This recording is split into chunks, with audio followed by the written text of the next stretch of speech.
Today, I'm going to take you on an adventure. So, close your eyes, take a deep breath and relax, and imagine that you are 5 years old again. And in just a moment, I'm going to tell you something fantastic. But first, I want to introduce you to your 5-year-old self. You are very excited.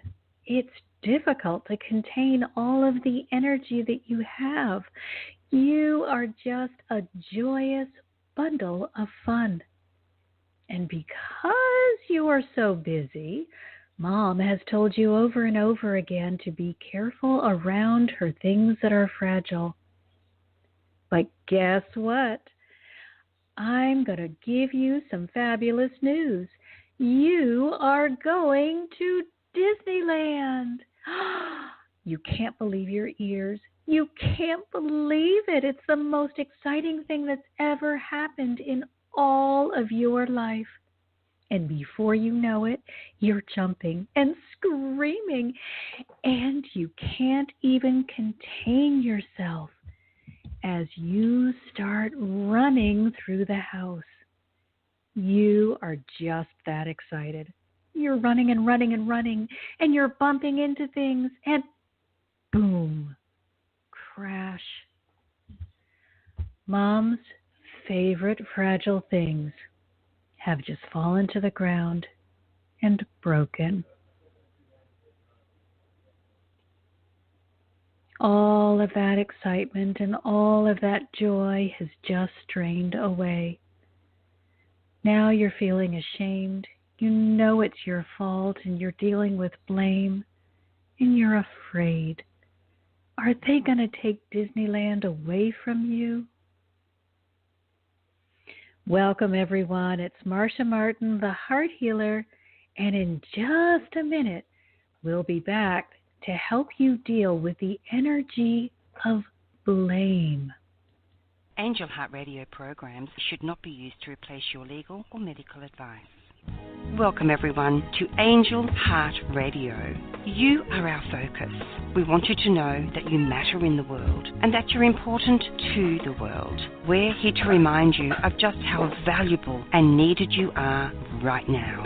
Help us to help others. If you like what you hear, tell your friends, post, tweet, pin, let everyone know how amazing Angel Heart Radio is. So again, welcome to Angel Heart Radio. Powered by love, Angel Heart Radio is sponsored by AngelLight777.com. So we're back with our little 5-year-old selves that were so filled with joy just a moment ago, but now feel sad and lost and a little confused. What's happened? The energy of blame can be such a difficult taskmaster because it's not always wrong, but it's always pretty unpleasant. So today I want to talk with you about changing the way that we're viewing whose fault it is. Those of you who are empathic, we want to look at both sides of this story. When you're an empath, you can see or perhaps feel the energy of the other person, and you may take on more blame or more fault than truly should belong to you. So we don't want you to take on anyone else's responsibility, but at the same time, you can't shirk your responsibility, the things that you may have caused, or you're going to cause yourself to live a life that is not as fulfilling as you would have liked it to be. So we have our little 5-year-old selves, and they've got all squeezed up, feeling the fear of the repercussion of blame. So we're going to take our 5-year-old selves and put them on Mother, Father, God's lap. When you go to the Mother, Father, God fullness, you are stepping out of what it is impossible for a human parent to accomplish. And stepping into divine parentage, a place where you can feel safe, where you can really feel loved. We have to remember, those of us who are parents and those of us who are not, we have all had parents in our lifetimes. Sometimes we chose to be parented by extremely evolved beings, and it was joyous.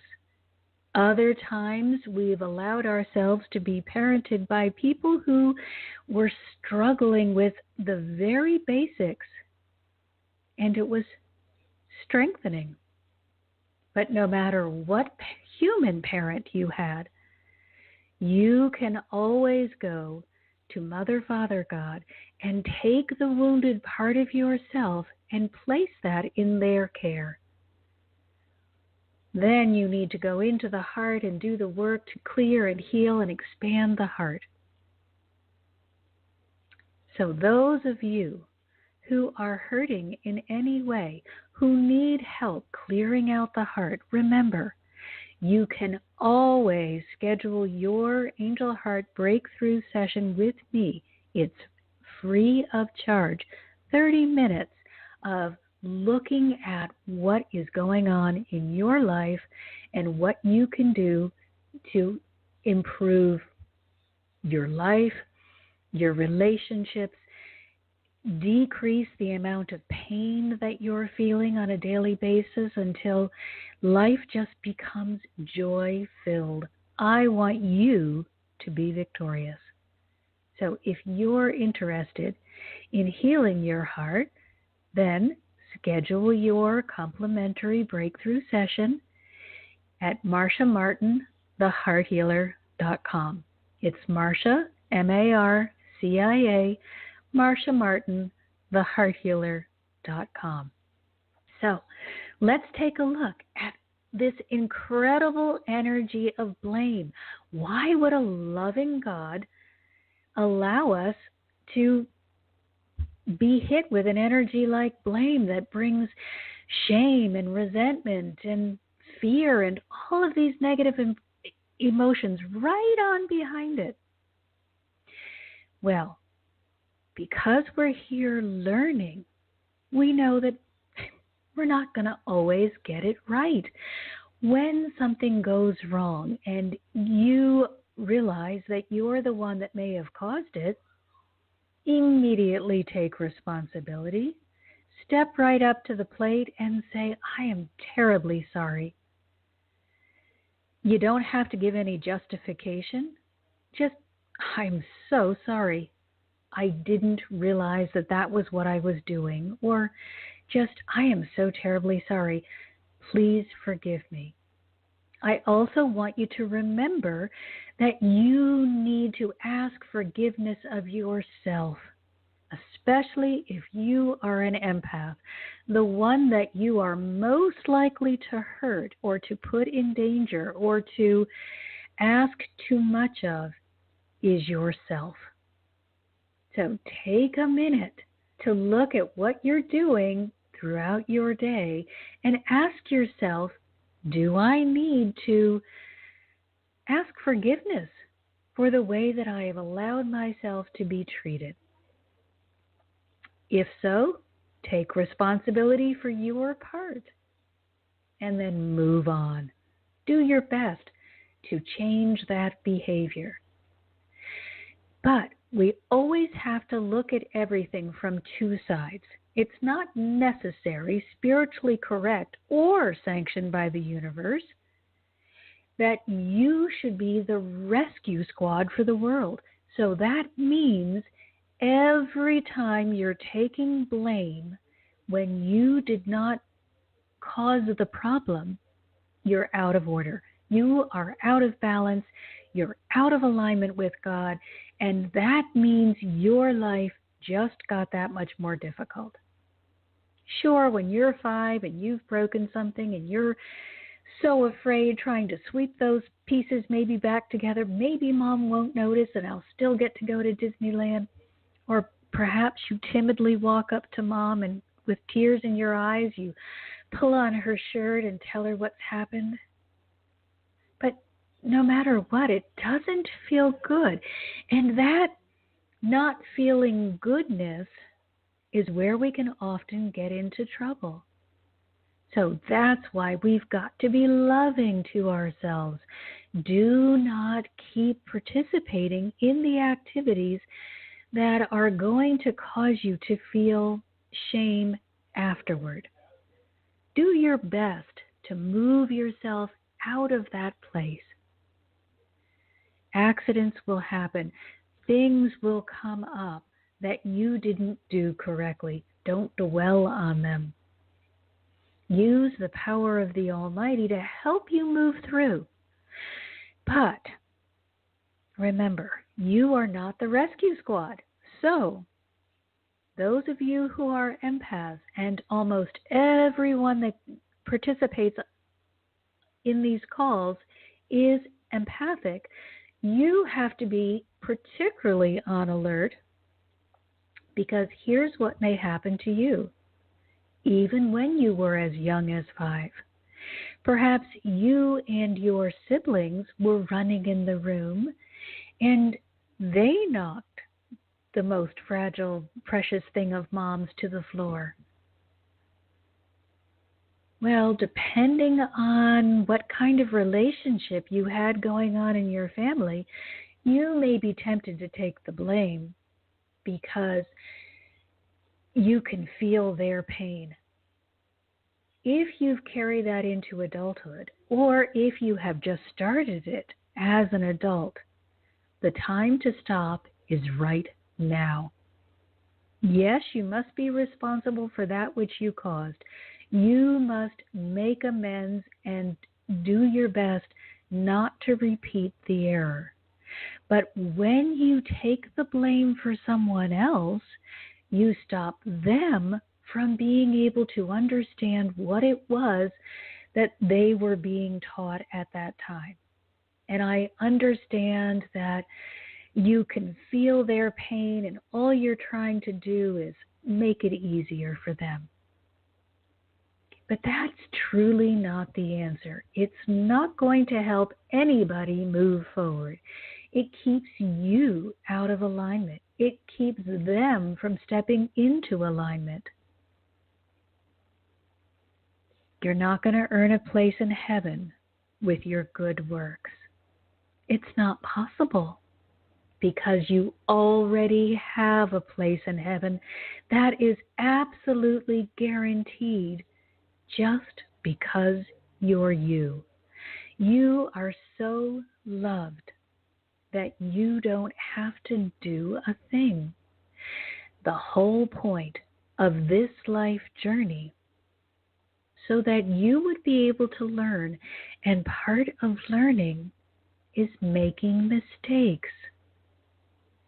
But you, just being you, the you that you are, your authentic self, you are loved by the Creator, and therefore that love assures your place in heaven. So if you have been guilty of taking the blame for other people, or trying to step in to soften the blow when something is coming down the pike toward them, I want you to stop that. They have attracted whatever it is into their life because of their own behavior. And there's no way for them to change their behavior if you're constantly taking the hit. It just means you get weaker and weaker, and your help becomes less and less effective. And something else really odd happens, which is respect. Perhaps that person that you're taking the blame for has a lot of respect for you. But when you keep making it too easy for them, no one is stupid. There really are no stupid beings in the world. So when you start taking the blame for them, they start looking at you like, maybe they're not as smart as I thought they were. Why are they taking the blame for me? They don't understand that you're trying to love them with that offering. And in truth, it is really not loving. Now, Jesus told us, why do you go on and on and on about the speck in your brother's eye when you've got a whole giant log in your own? When he mentioned that to those disciples and followers of his who were complaining about each other, they were not taking responsibility for each other. They were pointing fingers and placing blame on others. And so he wanted them to stop looking outside of themselves and getting caught up in the he said, she said kind of nonsense. He wanted them to focus within. Well, there's also another part of that. When you do the I'll take the blame for you, you are again focusing on what the other person is doing. But this time, you're focusing on them and believing it's okay to focus on them because you're doing them a favor. But truly, if we really dig down deep, what we're going to find is that we are practicing avoidance. There's something going on in our hearts, in our lives, in our awareness that we don't want to know about. So if we take our eyes off of ourselves and off of our own life and off of what's not working, we're going to be able to look at the other person, and it feels so much better to help someone else and give them the support they need than it ever could dealing with our own pain, especially when we feel like, maybe I have failed in this area. When we get into the energy of failure, we invite the energy of fear. And fear is not when we are not loving ourselves. Not only have we completely stepped out of alignment, put a kink in our garden hose of our communication with the divine, but we are now actively acting in a way that's unloving. We are not loving ourselves when we are ignoring something that may be wrong in our life so that we can concentrate and help someone else. Now, that doesn't mean that you're never allowed to help another person. I want you to be helping. It feels wonderful to be helping.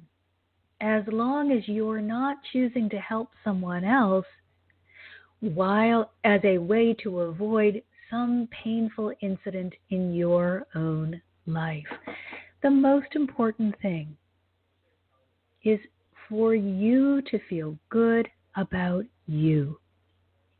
When you feel good about you and your life, it automatically expands within you.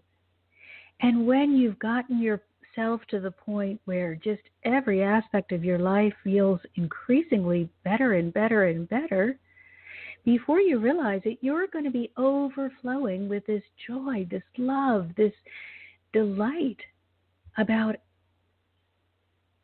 everything in your life. And that joy, that love, builds bridges of acceptance for other people. You will automatically be helping others look at the parts of their own lives that may not be going well, and you'll be giving them permission to make a better choice, to choose the thing that does feel good, to do the work to clear out that pocket of dissatisfaction or fear or hurt or pain or trauma. It's so important that we do the work, that we get rid of the pain and the trauma instead of letting it fester or trying to push it under the rug.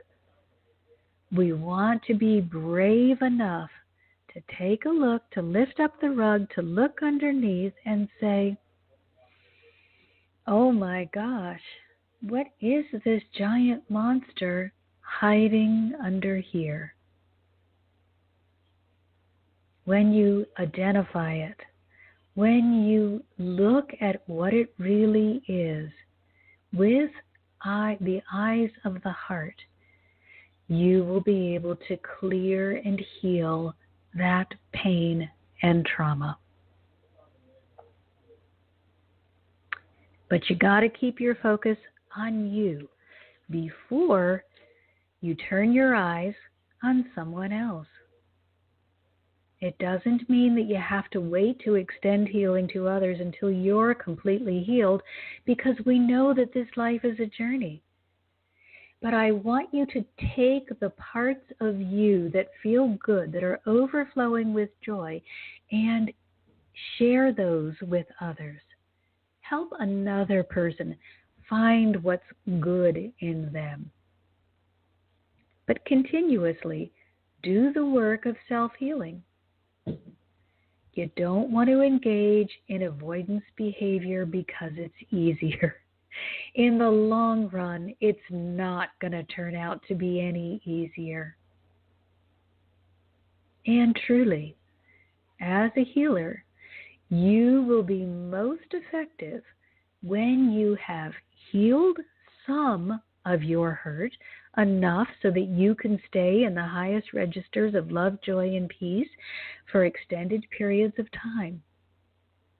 And even more as you continue with your healing.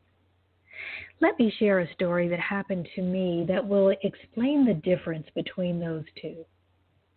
Now, we all know that those of us who have chosen to accept our life purpose as healers didn't suddenly wake up one day and say, you know, I really enjoy helping others heal.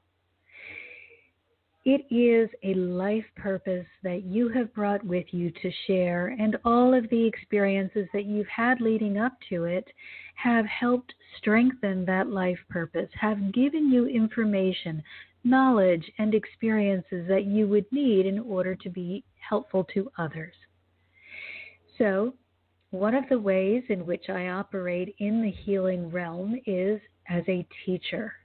And of course, my early career was in teaching elementary school. And one year I was hired to teach the children. This was long time ago. This was when the end of grade tests had first been introduced into the schools. And it meant that if enough children did not pass that end of grade test, this was the nationwide test that they were going to determine the school's performance. If, depending on the amount of students that failed that test, you could be subject to sort of a hostile takeover by the government, where the government would come and run your school, and they would tell you what to do until you got out of the failure category and back into passing. So it was pretty serious. And every school got really nervous and began hiring teachers, if they could squeeze it out of their budget, to work with the children that were in danger or had been identified potentially failing the end of grade test. So I had about 25 students that I saw for math and reading throughout the day that had been identified as failures. Now, they're 8 years old. Can you imagine the weight of carrying the label of I am a failure at 8 years old? You don't want to try. You believe whatever authority figure has said to you. and you don't see much hope for the future. Yet I was still an empath, and it was my job to take these children who believed they were going to be failures and to show them that they could pass the end of grade test. But I didn't know I could communicate with the energetic realm, and I really had no idea how I was going to accomplish this purpose. Luckily, I kept getting these, what I called at the time, hunches about things that I could do with these children. They hurt my heart so badly that I would stay up till midnight creating special materials just for them so that they would have the feeling that they were important, that they were special, and that they could achieve. Because it was just too horrible for me to conceive of the idea that these children would actually go through their lives believing that they were failures. At that point in my life, I wasn't feeling very good about myself. I kind of thought of myself as a failure, and I knew what a heavy weight it was to carry around. So I didn't want them to believe that was true. One of the things that I chose to share with these children was the policy that every paper that went home would not go home until they had earned a 100. Probably the first day that I was in the classroom with those children, and by classroom, oh my goodness, we were in a converted janitor's closet. So teeny tiny little space with a big table and a little tiny thing where my desk sat in the corner and a whiteboard at the front. And I wanted them to start in a place where they could feel as though they had won, like they could do it. So I thought I was teaching a really simple math lesson that all of these kids who were now in third grade should be able to get a hold of really quickly. And I teach the lesson, and there's some participation, not a whole lot, but it looked like, well, these kids are good. It's new year. Maybe they're just a little shy. And so then I decide, okay, I'm going to hand them out a worksheet with problems that are similar to make sure that they really understood. Because if they don't have this basic math down, there's no way we can go forward with any more advanced math because they need this building block skill.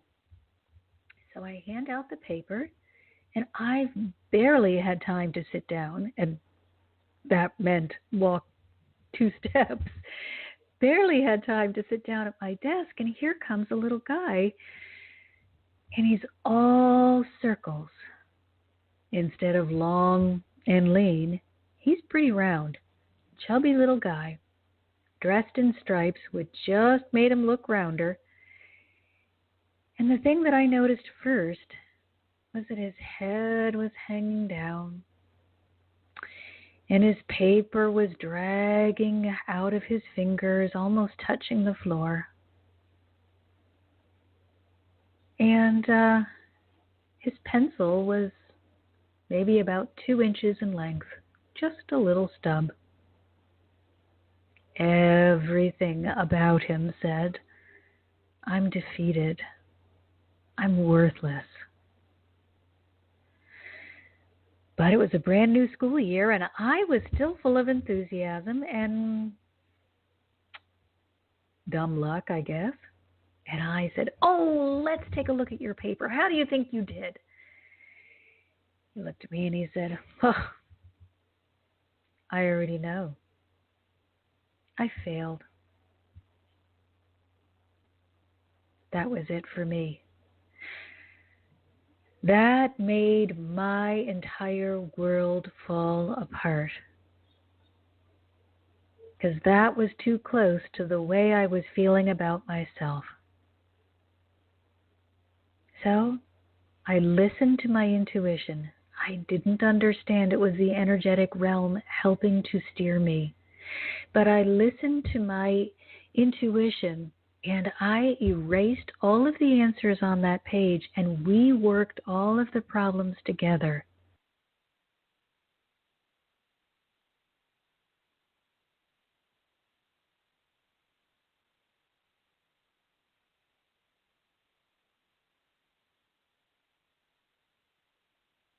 Okay, I think I'm reconnected. I apologize if that caused any confusion, but we are back together.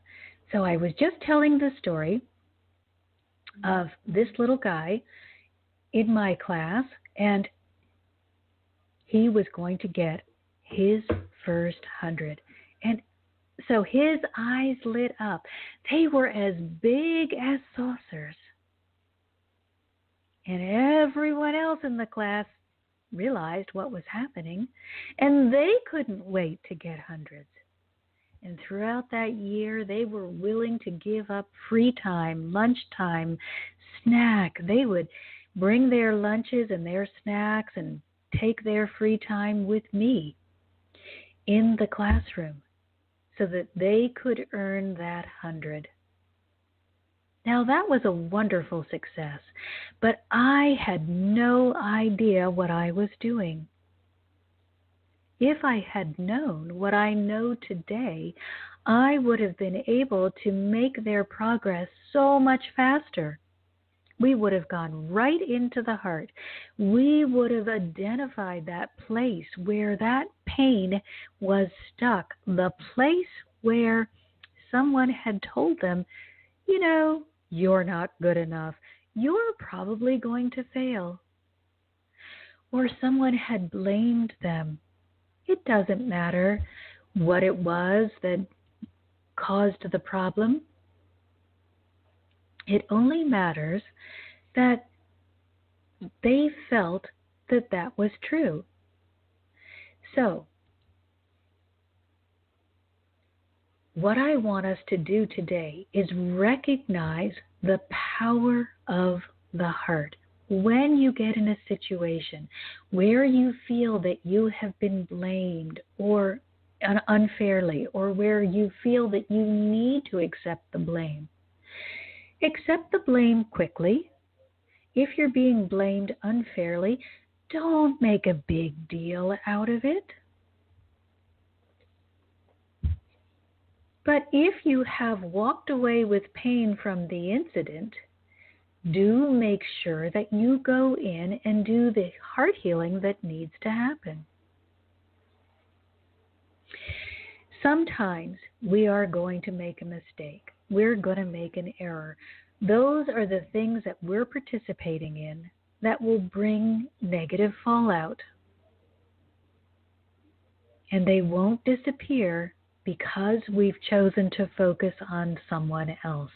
They will only be repaired and stop haunting us if we do the heart work. These are the deeply ingrained habits that we have been practicing for 30 years or more. Perhaps it's past trauma or pain because of a childhood experience. It doesn't matter where it comes from. The thing that you need to remember is that all of these things are stored in the heart. They're stored there because the heart's job is to protect you. And when you are up against a painful circumstance, the first thing you want to do is get rid of the pain, not encounter it again. So the heart thinks it's helping by reminding you, oh, this was a painful circumstance. And it's going to stop you from being able to move forward. Now, let me give you another example of something that happened in my life that really brings home this situation. When I first really became serious about my spiritual walk, when I was in my 20s, I began playing with all of these things. Oh, even earlier than that. Really, since 13, I had been playing with the ideas, but it was playing, not serious. So off and on, I would try all these different things, and then I would fall off the path because I really hadn't done anything about the bad habits that I had acquired along the way.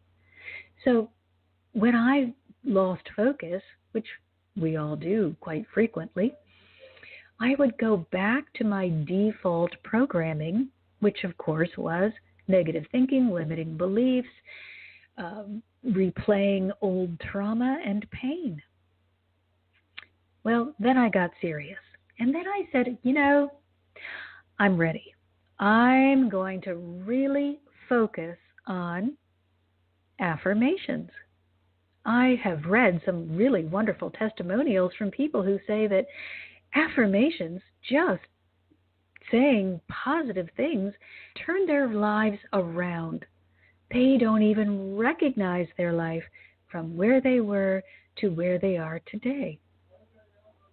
So I decided, because my life was an abysmal mess, that I was going to try affirmations. And so off I went. And I had affirmations everywhere. I had them on the refrigerator, on the bathroom mirror, all around my computer monitor at work, in my purse, in my wallet. Anywhere that I thought I was going to encounter a roadblock or a place that I would see frequently, I had an affirmation. And I was so dutiful with these affirmations for at least 6 months.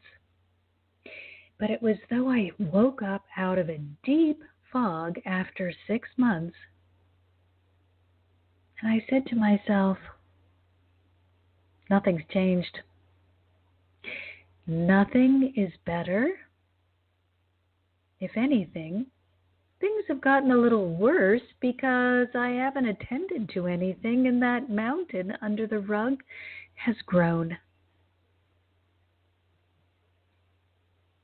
Well, what was going on? I was trying to put a Band-Aid over an infected wound.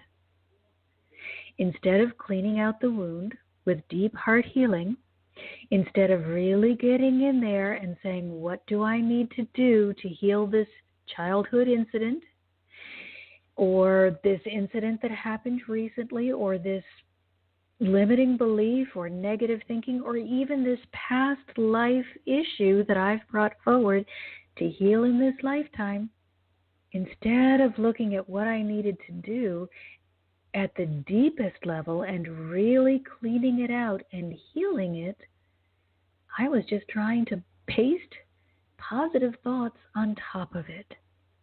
And the wound was putrefying and stinking to high heaven. Because now I had been ignoring it, believing that I was fixing it by just thinking better thoughts.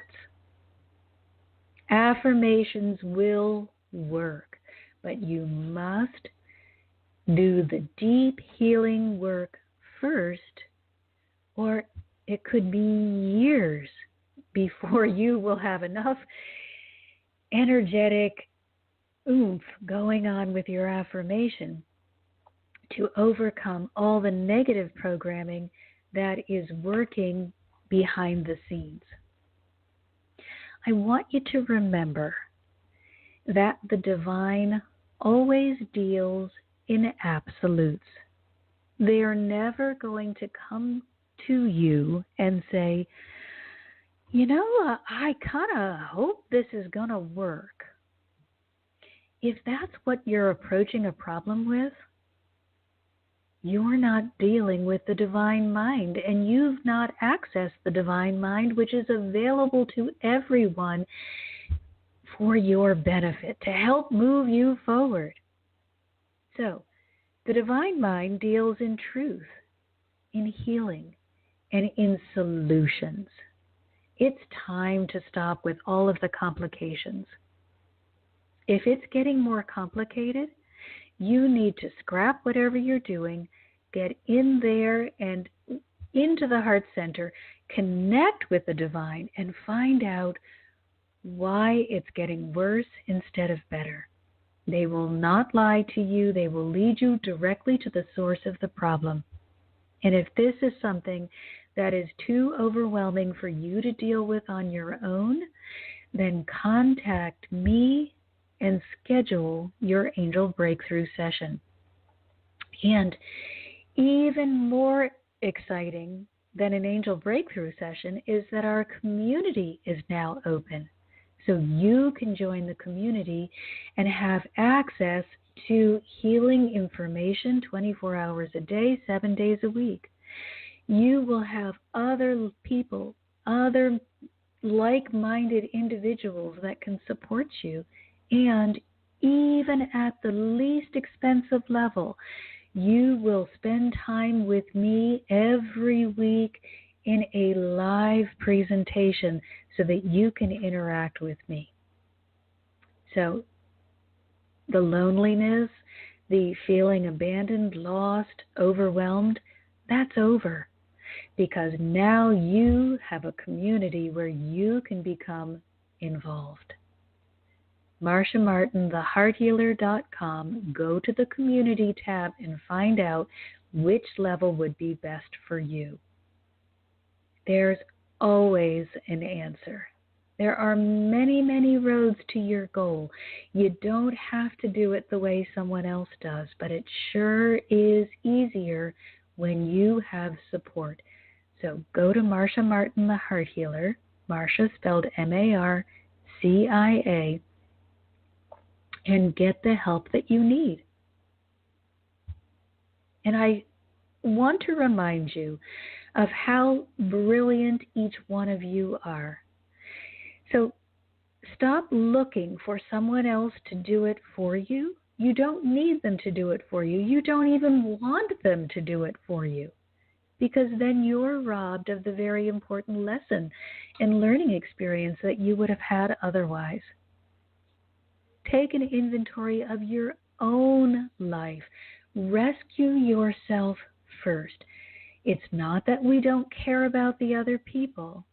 It's that we must first get our own house in order. Make your healing your priority. Love yourself first and encourage everyone else to love themselves first as well. Take a careful look at what you're avoiding. Identify the emotion, the feeling that comes up for you when you think of this thing.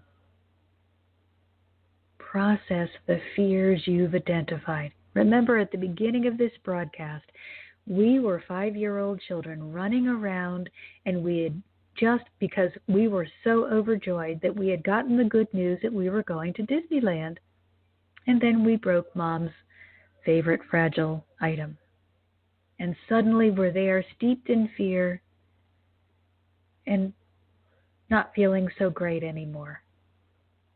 Identify the emotion and where it is in your body, what it looks like to you when you enter through the heart space.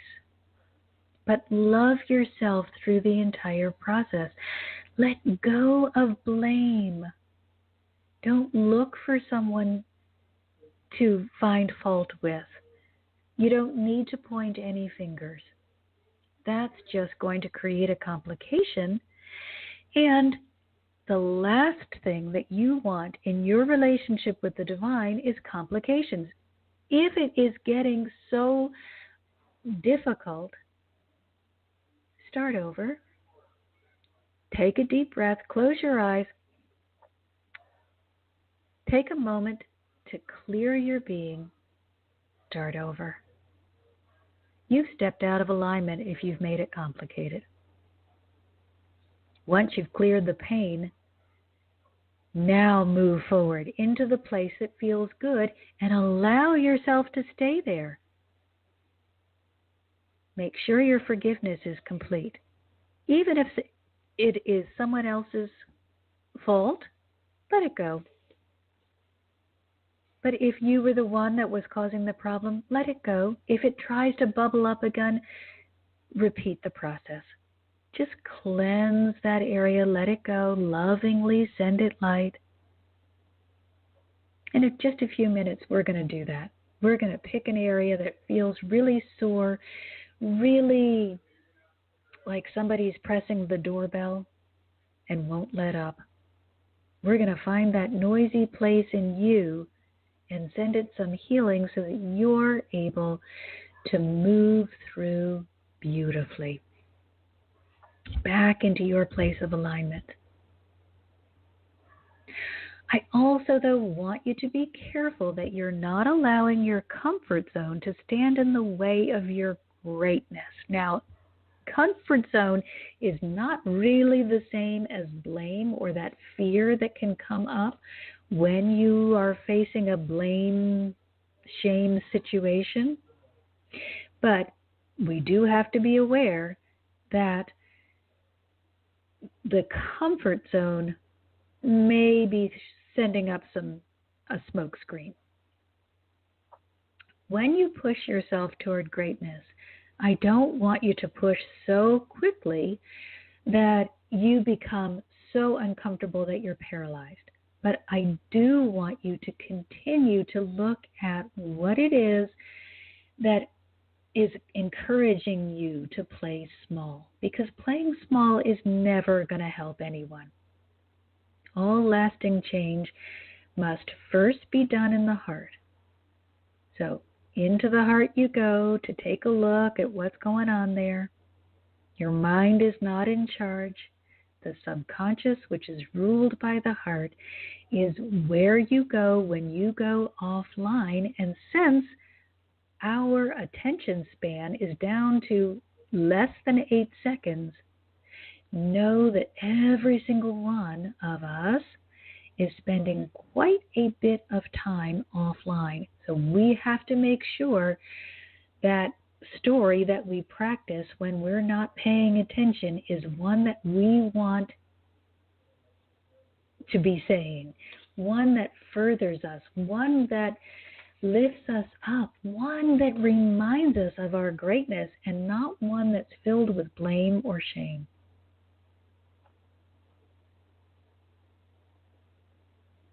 It's okay to have moments when you're feeling a little bit out of sorts. Just don't let that be your life. You deserve so much more. Every goal that is meant for you is achievable. If you can dream it, you have been given the ability to achieve it. You must clear out all of the limiting beliefs.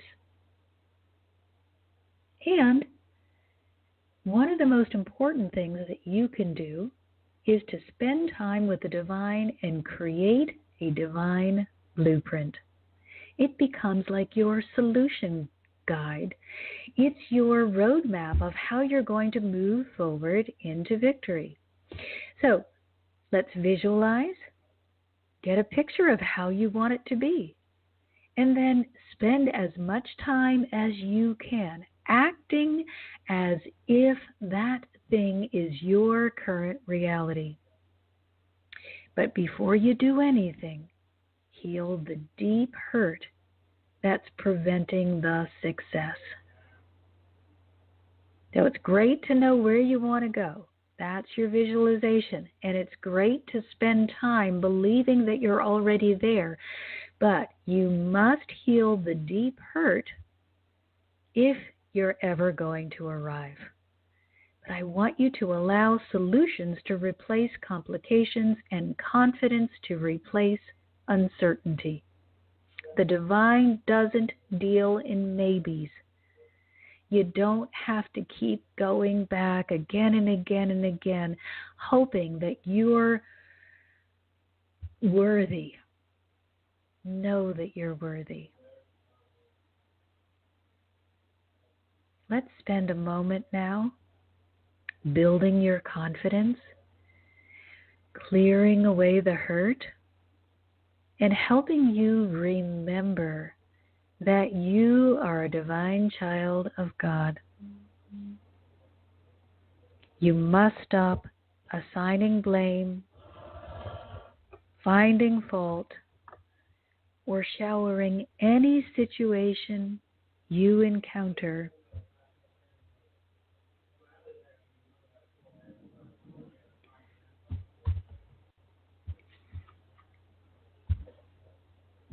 Okay, I'm just hearing we've got more problems with the microphone.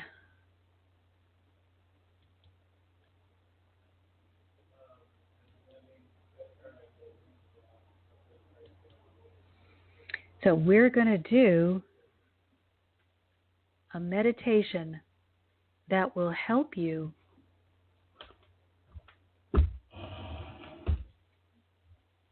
replace that situation of fault and shame with one of brilliant, beautiful love.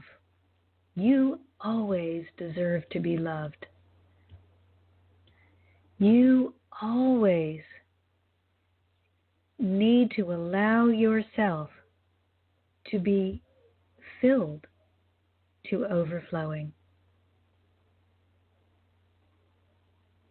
So, this time, we're going to go on an adventure, but you don't have to be your 5-year-old self. Be your today self. Close your eyes. Take a deep breath. Allow your body to relax fully and completely.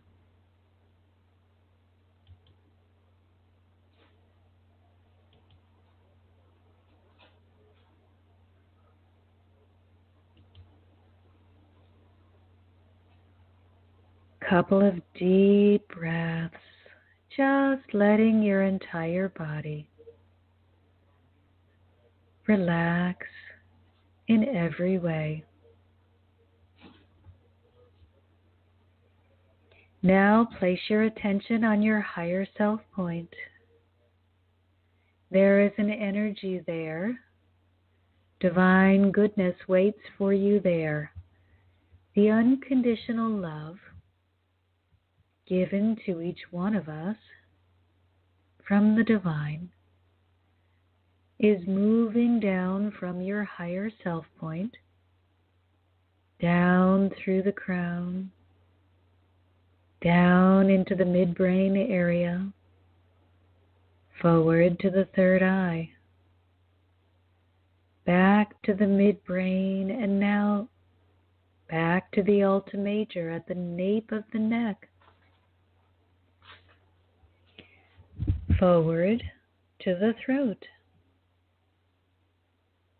descending to the thymus located between the throat and the heart, and now expanding into the heart, the solar plexus, sacrum, and root. Extending down deep into the earth. Through the pranic tube, we bless the earth and everything in it and on it.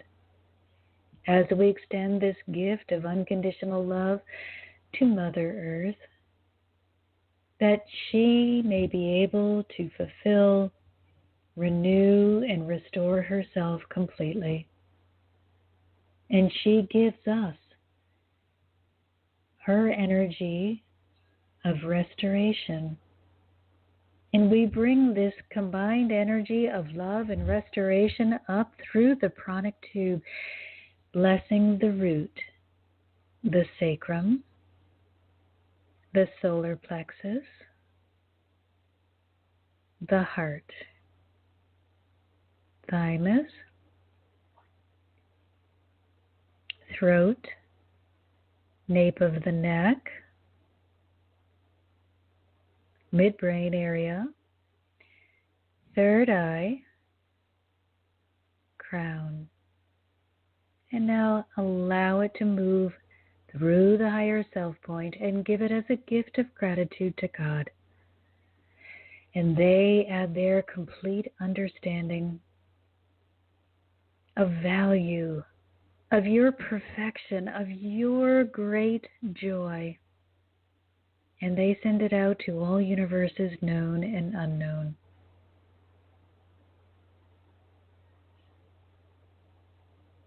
Now I want you to take a moment with the energy that you have created, with this combined stream of energy. Allow the divine to send back to you a very concentrated stream of energy that goes directly into your heart center and create with it a circle of white light. This is your spiritual sacred circle. Allow yourself to enter this circle just as you are now. And you may notice that you're dragging with you something extremely painful. Take a look at what it is.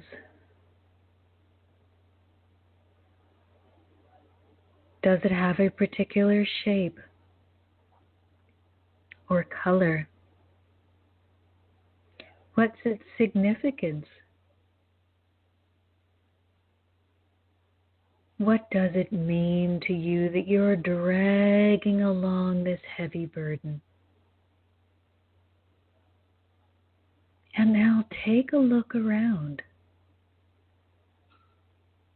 You notice now that you're in a room with a kaleidoscope of pictures. There's like a carousel that's almost like a movie running in front of you.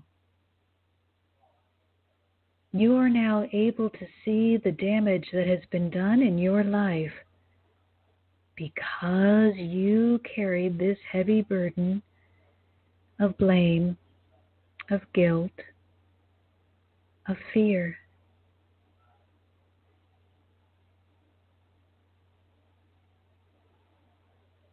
I hope that you're ready to get rid of this. I hope that you are ready to say goodbye. Those of you who are ready, down at your hand, you'll notice that you have a magic eraser in your hand. I want you to go up to that movie screen, that carousel of pictures, and erase all of the pictures that have been hurting you. Take away all the images of hurt, blame, shame, fear.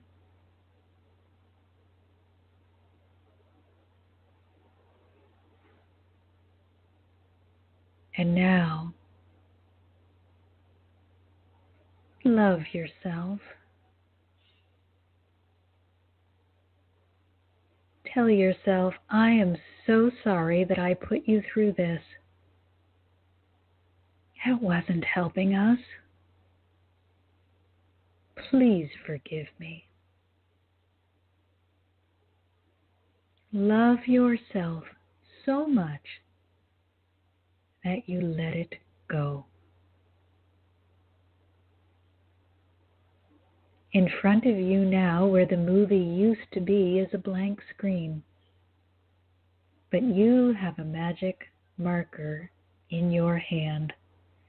And this magical marker will draw anything you want it to draw. So I want you to draw a picture, and it can become a movie of the way that you want your life to look. You've let go of that big burden. You've apologized. You've transformed the energy of blame into self-love. Now take it one step further. Go even further and love yourself so much that you create a life that looks good and feels good to you in every way, shape, and form. Allow it to be over the top splendid. Allow it to be magnificent. Allow it to be exactly what you want. When you're finished, you can put the marker down. Anytime you want, you can come back and add more to your movie or to your picture, whatever you chose to draw. You're in control. You are so loved by the divine that you have the ability to create any life you desire. You're free. You've let go of that heavy burden of guilt. Big congratulations to you. Can you feel yourself floating?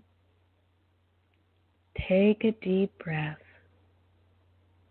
This is the new you.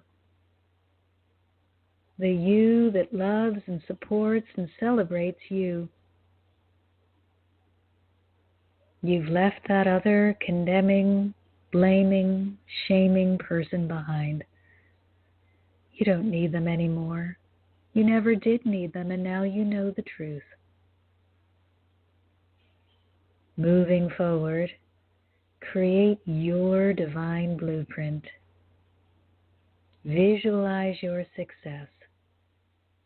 Spend every moment acting as if you are already living that life that you've created in your mind.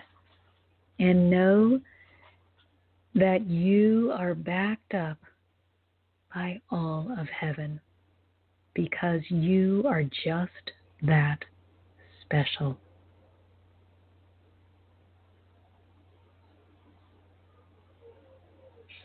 Take a deep breath. Open your eyes. Come on back. And know that you are loved. If you would like additional assistance, go to my website, marciamartinthehearthealer.com, and you can sign up for a breakthrough angel heart healing breakthrough session, join the community, or just take advantage of a class or some of the free material that is there. You are always welcome, and I am so grateful that I have had this time with you today. So until next Sunday, I'm sending you all my love. You've been listening to another fabulous program on Angel Heart Radio.